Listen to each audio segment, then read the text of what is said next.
जाएंगे। लगातार चर्चाओं को आप सुन रहे हैं, आलोक जी, क्या कुछ कहना है आपका इस पे? मेरा तो ये कहना है कि बिहार का किंग कौन, ये कुर्नी की विधानसभा से तय होगा। अभी तक तो जो पहलवानी होती रही उसमें टाई अप मैच चल रहे थे, तो ये इस बार तय करेगा कि भारतीय जनता पार्टी पिछलग्गी पार्टी है कुर्नी विधानसभा से इस चुनाव से, या भारतीय जनता पार्टी नीतीश कुमार के बगैर भी अपना स्वतंत्र अस्तित्व ताकतवर तरीके से रख सकती है। ये इस चुनाव से पहले तय होगा, पहली बात। दूसरी बात ये समझ लीजिए कि जितने भी चुनाव होते हैं इसमें जातीय समीकरण उत्तर प्रदेश और बिहार की सच्चाई है। कुर्नी विधानसभा उससे कोई अछूता थोड़ी ना है, वो भी उसी व्यवस्था का अंग है। जातीय समीकरण बिहार की उत्तर प्रदेश की सच्चाई है, हमें इसे स्वीकार करना होगा। अब आती बात कि फिर जातीय समीकरण के बाद क्या होगा, जैसे कि हमारे दूसरे पैनलिस्ट ने कहा कि वोटकटवा जो मैनेज कर ले जाएंगे, इस बात से मैं भी सहमत हूं, लेकिन मैनेज कौन कर ले जाएगा? तो आप देखेंगे बिहार में अभी 2 उपचुनाव जो पहले हुए थे, अगर एआईएम को 12,000 मत ना मिले होते तो बीजेपी चुनाव हार गई होती। इसका मतलब है कि वोटकटवा तो बीजेपी ज्यादा अच्छा मैनेज कर रही है। तो अगर इस आधार पर हम जाते हैं कि मैनेज करने में कौन बेहतर है, तो फिर तो कहीं न कहीं पर बीजेपी पुराने उदाहरण से तो वो लीड लेते दिखाई दे रही है, पहला। और एक बात और देख लीजिए, मनोज कुशवाहा जी के इससे शिकायतें ज्यादा है। शिकायतें हैं कि विकास को लेकर के इन्होंने अपने क्षेत्र के लिए ज्यादा काम किया है, पूरी विधानसभा के लिए बेहतर कार्य नहीं किया है, ऐसी शिकायतें बहुत ज्यादा है। तो जात के साथ साथ विकास भी छोटा ही सही, दाल में नमक बराबर ही सही उत्तर प्रदेश बिहार की राजनीति में, लेकिन नमक का असर तो होता है। ये सच्चाई है कि सारी राजनीतिक दल जात के आधार पर नेता खड़े करते हैं, लेकिन विकास हमारे रोजमर्रा के जीवन का एक अभिन्न अंग है, तो उसका कुछ प्रभाव तो आएगा। और मनोज कुशवाहा जी से नाराजगी है, अब वो कितनी नाराजगी वोट बैंक में बीजेपी तब्दील कर पाएगी या नहीं, ये देखने की बात है। हर्षिता जी, आलोक जी से एक सवाल है, आलोक जी से सवाल है। आपके पास आएंगे और आपका सवाल भी लेंगे, उसके बाद आप अपनी बात बिल्कुल। आलोक जी, आप पहले जवाब दे दीजिए। हर्षिता देखो, मैंने एक बार किसी दूसरे चैनल में एक बात कही थी कि अगर भारत के जो नेता है ये जो वादा करते हैं या विकास की जो बातें करते हैं, ये अगर पूरी करने लगते तो हम कई अमेरिका खरीद लेते। बिल्कुल, इसलिए वो वादे पूरे नहीं करते हैं। लेकिन मैं सिर्फ ये कह रहा हूं कि कुछ दाल में नमक बराबर, जिसे पूरी दाल है उसमें जाति धर्म और मामा भांजे सब शामिल है, लेकिन नमक तो होगा ना, तो विकास नमक बराबर महत्व तो रखेगा।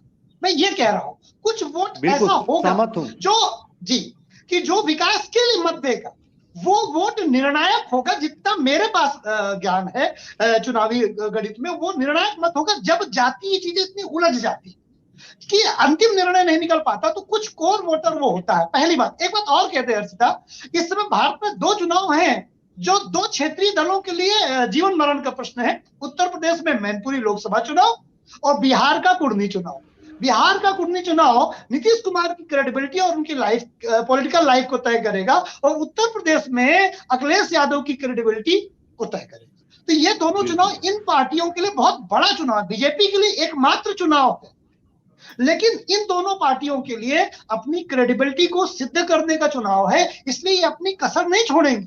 और बीजेपी के लिए जो कुर्नी विधानसभा चुनाव इसलिए इंपॉर्टेंट है क्योंकि जो नीतीश कुमार की पिछलग्गू पार्टी बनने का उसके ऊपर ठप्पा है कि वो नीतीश कुमार के साए में रहने वाली पार्टी, अगर नीतीश कुमार नहीं तो कुछ नहीं। ज्यादातर समय पे बीजेपी नीतीश कुमार के साथ रही है, उनके मुख्यमंत्रित्व को उसने स्वीकार किया, इसलिए बीजेपी अपनी पूरी शक्ति से इस सीट को जीतना चाहेगी, जिससे वो उस स्टैंप से छुटकारा मिल जाए कि नीतीश कुमार के बगैर बीजेपी का बिहार में उतना अच्छा भविष्य नहीं है, ऐसा मेरा मानना है। ये लड़ाई बड़ी इसीलिए टक्कर की दिखाई दे रही है।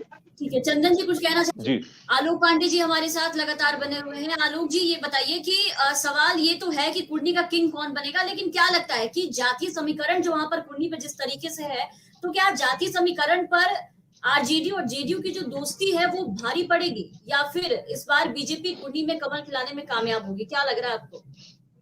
देखिए, कोई भी जो एनालिसिस है थोड़ा सा पास्ट से अगर की जाए, अभी जो 2 उपचुनाव हुए उसमें देखोगे कि आरजेडी और जेडीयू वो टेक्टोनिक शिफ्ट वोट का नहीं कर पाया जो भी पिछले 2 उपचुनाव हुए, क्योंकि जो कागज में जो वोट परसेंटाइल है आरजेडी और जेडीयू का, अगर वो मिला होता तो बीजेपी वो सीट नहीं निकाल पाती जो एआईएम के सहारे से निकाला हो। इसका मतलब है कि बिहार की जनता ने उस तरह का टेक्टोनिक सपोर्ट नहीं किया आरजेडी और जेडीयू का एक साथ आने में। ऐसे ही जैसे कि बिहार, उत्तर प्रदेश में समाजवादी पार्टी और बहुजन समाज पार्टी एक साथ आए थे कि अगर ये दोनों मिल जाते हैं, आप देखिए उत्तर प्रदेश में दोनों को मिला दीजिए तो बीजेपी की मत से बहुत ज्यादा थे, लेकिन उत्तर प्रदेश बीजेपी की सरकार बन गई। तो मुझे ऐसा लगता है कि अभी तक जो उपचुनाव बिहार में हुए हैं उसकी अगर एनालिसिस करें तो बहुत बड़ा तूफान नहीं आया आरजेडी और जेडीयू के मिलने से, वरना इस तूफान में बीजेपी खड़ी नहीं हो पाती। इसलिए आप देखिए, अच्छा इसमें देखिए कुर्नी में आते हैं, कुर्नी में देखिए कि कोई ये कह नहीं पा रहा कि आरजेडी जेडीयू पूरी तरह से जीत जाएगा, बस ये तो दोनों मिल गए, अगर आप इनके वोट बैंक को मिला दीजिए तो देखिए इनका वोट बैंक तो जाता है बीजेपी के उससे, तो इनको जीत जाना चाहिए अगर जातीय आधार पर चुनाव ही केवल हो रहा है। क्यों फिर ये टक्कर की बात हो रही है? कोई भी व्यक्ति कुर्नी विधानसभा को लेकर के निष्कंटक रूप से नहीं कह पा रहा है कि वो जेडीयू निकाल रही है। हम कह रहे हैं कि ये कांटे की टक्कर है। तो इसका मतलब ये है कि जेडीयू आरजेडी का जो टोटल वोट बैंक है वो उस तरह से कंसोलिडेटेड नहीं है, वरना हम अभी तो फिर ओपन सीक्रेट था, हम इसी में बात कर रहे होते कि कितने मत से वो जीते, फिर हम इसमें बात नहीं करते कि कौन जीता। उसका आलोक जी कारण है, उसका आलोक जी कारण इसलिए है कि मनोज कुशवाहा की जो राजनीति है कुडन्नी में वो अगेंस्ट जो एमवाई समीकरण की पॉलिटिक्स थी उस जमाने की, यदि 2000 की बात करें तो हमेशा से मनोज कुशवाहा जो है एमवाई समीकरण जो वोट बैंक था उसके विरुद्ध की राजनीति की है। अब जो है कि एमवाई समीकरण के साथ कुशवाहा जी को अपना पैचअप करना है, तो या और कहता हूँ अनुमति हो आपको तो मैं तो ये कह रहा हूं कि आरजेडी तो ये चाहेगी कि ये सीट जेडीयू हार जाए, क्योंकि आरजेडी के पास पेशेंस नहीं है। अब वो हम अपना तेजस्वी जी को मुख्यमंत्री बनाने के लिए वो लालायित हैं, तो अगर आरजेडी ये थोड़ा सा एमवाई वाला जो मनीष भाई ने कहा है थोड़ा बोले यार ठीक है तुम न देना ज्यादा वोट, क्योंकि आप जानते हैं आरजेडी अगर प्रयास कर ले तो फिर 5 वोट तो जाएगा, लेकिन अगर वो उतना प्रयास नहीं करते हैं तो नीतीश के लिए नुकसानदायक है, और अगर नीतीश के लिए नुकसानदायक है तो आरजेडी के लिए फायदेमंद है। तो कुछ लोग इस बात पे भी परिचर्चा कर रहे हैं कि आरजेडी पूरी ताकत लगाएगी कि नहीं लगाएगी, ये भी एक कारण बनेगा मुझे लगता है। अब फिर नीति और यदि राजद को ये खेल करना ही होता। मिश्रा जी आपको बताएं नीतीश कुमार अपनी बहुत पारी खेल चुके हैं, अब उनकी क्रेडिबिलिटी एनडीए उनको बहुत एक्सेप्ट करने के मूड में नहीं है, मेरा जितना अपना एनालिसिस है। आपने ठीक कहा सर, लेकिन कुढ़नी में राष्ट्रीय जनता दल के जो कार्यकर्ता हैं वो मनोज कुशवाहा को स्वीकार नहीं कर रहे हैं, और राष्ट्रीय जनता दल का जो वोटर है, और जो कहा जाता है कि जैसे भारतीय जनता पार्टी के पास एक सिस्टम है जो बूथ मैनेजमेंट करता है उस तरीके से, लेकिन राष्ट्रीय जनता दल के पास वॉलेंटियर हैं। यादव समाज जो इनका मेन वॉलेंटियर है वो हर बूथ पे एक्टिव रहता है, तो कहीं ना कहीं वो जो वॉलेंटियर है वो मनोज कुशवाहा को स्वीकार नहीं कर रहा है, और अनिल सहनी की जो अंदरूनी विरोध है ये बहुत भारी पड़ रहा है जनता दल यूनाइटेड पे। आपने देखा कि जनता दल यूनाइटेड के राष्ट्रीय अध्यक्ष भूमिहार समाज को समझाने या सवर्ण समाज को समझाने का प्रयास कर रहे थे, तो बहुत इन लोगों को विरोध झेलना पड़ रहा है। राष्ट्रीय जनता दल के कार्यकर्ताओं को लग रहा है कि मुख्यमंत्री अपने दबाव में ये सीट लिए हैं, तो सपोर्ट जो है वो उस तरीके से मिल नहीं रहा है। वहीं एक और अभी नया समीकरण देखिए, एनडीए के साथ चिराग पासवान आए थे, लेकिन अब सुन रहे देखिए जातीय गोलबंदियों की मेरा जितना अपना अनुभव तजुर्बा है, जातीय गोलबंदियों की तो जो सेटिंग है या गोटियां सही बैठी है वो सबकी अपनी बैठ गई है। अब उसके बाद जो मिश्रा जी ने कहा था फ्लोटिंग वोटर जो है वो फ्लोटिंग वोटर तय करेगा। जाति वाले तो फिक्स हो गए, किसको मन में जात के आधार पर जिसको मत देना है वो वोटर लगभग फिक्स होता है, वो फिक्स है। इसीलिए तो जातीय आधार पर चुनाव लड़ाया जाता है कि पहले फिक्स वोटर को अपने तरफ जोड़ा जाए। तो वो जात के आधार पर देने वाला वोटर फिक्स है। जैसे मैं सिविल सेवा के बच्चों को पढ़ाता हूँ, एक बच्चा मेरे यहाँ था यादव था, और मैंने कुछ सपा के लिए ऐसा कह दिया और नाराज होकर इंस्टीट्यूट छोड़ के चला गया। वो वॉलंटियर है, उसने नहीं पढ़ा।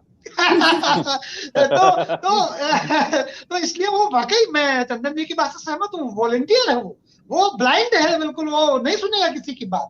तो आप मानिए कि जाति गोलबंदियां बिल्कुल फिट है, उसमें परिवर्तन नहीं आना है। परिवर्तन आना है उस फ्लोटिंग वोटर में जो फ्लोट करता है। जैसे नीतीश कुमार जी और तेजस्वी की रैली है, या अभी को बीजेपी कोई बड़े नेता की रैली लग जाए, तो अंतिम प्रहार तय करेगा कि यहाँ का विजेता कौन होगा। जो विजेता होगा वो अगर जेडीयू विजेता होती तो नीतीश कुमार के लिए ऑक्सीजन का काम करेगी, अगर बीजेपी विजेता होती है तो बीजेपी को कॉन्फिडेंस और बूस्ट करेगी कि वो नीतीश कुमार के साया से बाहर निकल।